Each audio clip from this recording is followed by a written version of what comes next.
Hello everyone, আসসালামু আলাইকুম। কেমন আছেন সবাই? আজকে আমি আমার শখের রান্নাঘরে মুরগির মাংস, বেগুন ভাজা আর ভাত রান্না করব। প্রতিদিনের মতো সব কিছু কেটে বেছে গুছিয়ে নিয়েছি। এখন আমি রান্নাটা বসিয়ে দিব। চুলায় হাঁড়ি বসিয়ে দিলাম। এখন তেল দিয়ে দিব। এখন গরম মশলা দিয়ে দিব। তো পেঁয়াজ কুচি দিয়ে দিব। পেঁয়াজগুলো সুন্দর করে ভেজে নিব। পেঁয়াজগুলি ভাজা হয়ে গিয়েছে, এখন বাটা মশলা দিয়ে দিব। তো মশলাটা ভেজে নিয়েছি।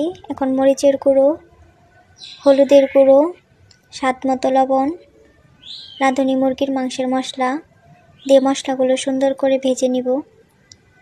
তো মশলাটা ভাজা হয়ে গিয়েছে, এখন কেটে রাখা মুরগির মাংসগুলি দিয়ে মাংসটা সুন্দর করে কষিয়ে নিব। তোমার মাংসটা কষানো হয়ে গিয়েছে, এখন পরিমাণ মতো পানি দিয়ে বসিয়ে দিব।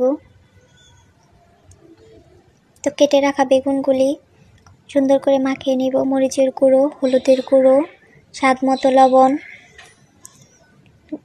বেগুনগুলি মাখিয়ে রেখে দিব। তো আমার তরকারিটা হয়ে গিয়েছে, তরকারিটা নামিয়ে নিচ্ছি।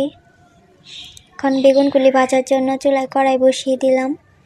এখন পরিমাণ মতো তেল দিয়ে বেগুনগুলি ভেজে নিব। একটা একটা করে দিয়ে দিচ্ছি। তো এখন একটা একটা করে সুন্দর করে ভেজে নিব। তো বেগুনগুলি ভাজা হয়ে গিয়েছে, এখন নামিয়ে নিচ্ছি। এখন আমি ভাত রান্না করব। চুলায় হাঁড়ি বসিয়ে দিয়েছি, এখন আমি চাউল নিয়ে নিচ্ছি। চাউলগুলো ভালোভাবে ধুয়ে নিব। আমি আমার পেজে প্রতিদিন ছোট ছোট রান্নার ভিডিওগুলি আপনাদের সাথে শেয়ার করে থাকি।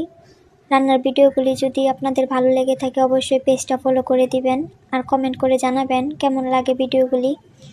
এটা আমি ভাতটা বসিয়ে দিয়েছি, ভাতটা অনেকটাই হয়ে এসেছে। এখন ভাতটা নামিয়ে নিব। তো আমার খাবার রেডি।